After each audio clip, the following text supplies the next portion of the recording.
Will I invite you because last week in the class we can tell our stories. I went to study telling my story time. My story time is about how I did a pass to travel to London. The last year I was in village while with my family and my father told us I am going to have 50 pesos to each one. Me and my brother were excited and immediately we went to spending our money. A few hours later we saw a curious game. In the game there was a gentleman, my brother, I going to game and he asked the gentleman what was his game about. He gentleman tell us with a scary voice. I ask you are three questions. I will give you pass. But pass for what? We asked. A pass to Swiss takes. And what will win in the pass case? A travel to London. Oh, so if we ask three questions and the win is clips cakes, we can travel to London? Yes, it is an easy game. We started the game and the first question was, ein Fischnennens go. What is in?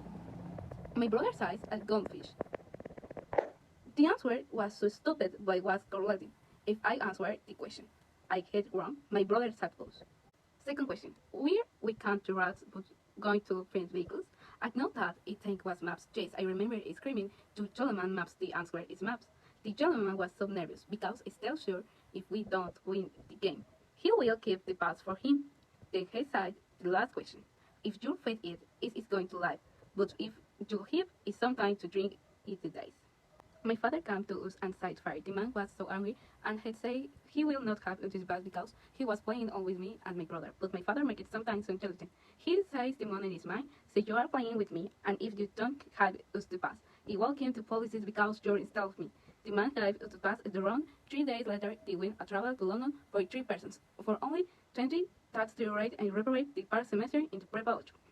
Well, my story time isn't so lookier than the past, but it's funnier. When I was in chemistry class, I went with my partners. We were so excited because the teacher was going to give us the free class, and he said to us, if we finish early, you are going to leave later. But I don't know how we finished telling stories with all the class. We were inventing stories about everything with my friends, and the group invented a story about the creation of the sun, I think. It was like a million years ago, it was night all the day. So one day, the ancient sage were thinking, how can we see? The only light they had was the light of the moon and the fire. So they think if a little campfire can illuminate a house, obviously a campfire with that size of the moon can illuminate all the planet. So they started the plan. But a campfire with that size cannot stay in our planet. The most ancient sage says, if we created that campfire, will it be in space? And the other ancient sage asked for this ancient in space. Yes, in space. But how do we do it? It's too easy.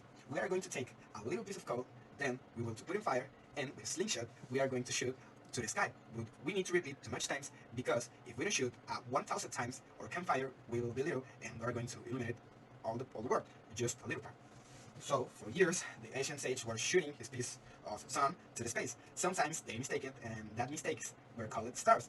His campfire was already, but a part of the world was living in the night all the time. So the ancient sage started to think it, and the less ancient says, if all the people of the world blows in the same time to the same side, the world will start spinning. They make it, but doesn't work like they think it, because the world began to revolve around the sun, but not in his own axis. For years, they were thinking, and the same ancient who in that time was the most ancient, because time is time, resolved the problem. If only the half of the people blows when blows, the world will spin in his own axis. And like he said, it's time to work it. When we finished the story, I saw to my teacher and all the class, and they started laughing. And I remember I said, that's the most rarely and stupid story we invented. And we were laughing all the morning about the story. It was a beautiful memory I will never forget. 1 year ago, I was dating a girl. She looked so pretty, and we were interested in each other. But there was a problem: distance, the silent killer for all the relationships. If you look into their eyes and see a distance growing, you know that the spoken words are louder than any uttered promise. When we started to talk, she was so insecure and hurt by her past, and I wanted to fix her. The relationship started 8 months ago. I was so excited because she had all the things I was looking on a person.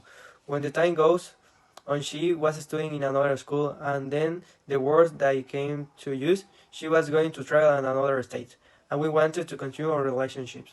But when you trust someone with your heart, there's an unspoken understand that can either withstand storms or crumble in their wake.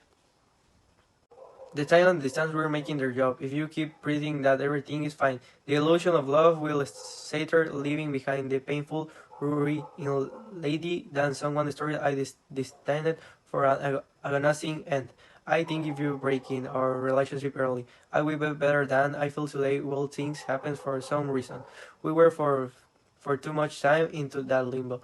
Was too painful for you, but someday I will feel the strength to embrace new beginnings, knowing that the scars of the past are the roadmap to a wise, more resilient heart.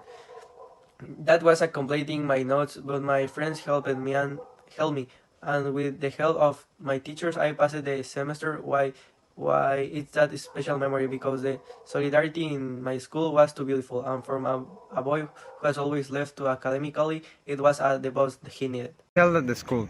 The students were excited because they were organizing a business exhibition for entrepreneurs that would take place on Friday. While one group of students was dedicated to organizing the stalls, all the others were promoting all the businesses that had been going to each classroom of the school, talking about the businesses and putting up posters promoting their entrepreneurship. The day before, the students organized everything. They put up the stalls there were many and invited parents and the students from other schools so that their event would be a success. More people came and they expect. Another group of young people was dedicated to the organization of the people who would attend and to security so that there would be order. A few hours before the event started, the two stalls were arguing because one was in front of the other and they were selling the same thing. They didn't agree with this because it was going to go badly for one since it was the same, only that one sold it cheaper. So the teacher decided to separate them so the two groups would not have any problem. Another group of young people was dedicated to the organization of the people who would attend and to security so that there would be order. A few hours before the event started, two stalls were arguing because one was in front of the other and they were selling the same thing.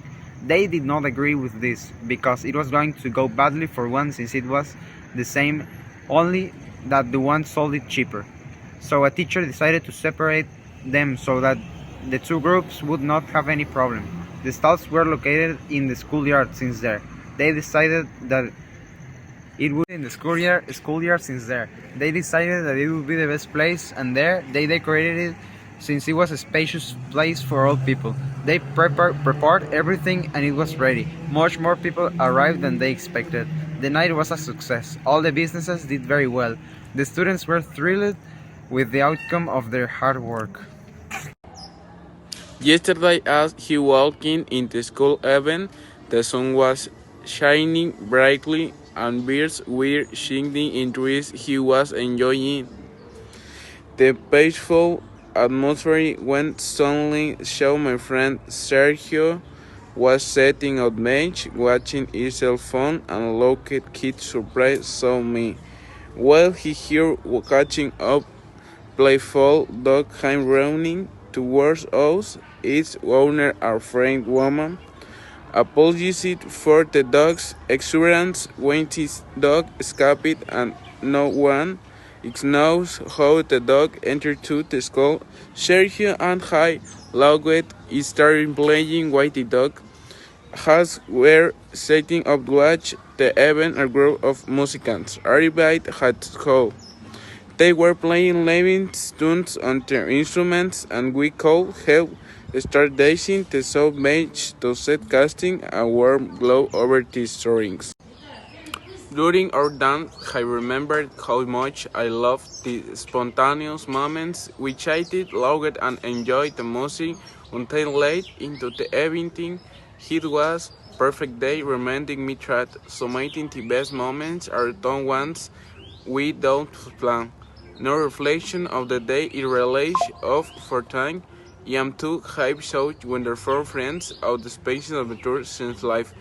If you take the time to appreciate the small moments, you might find joy in the small, unexpected places.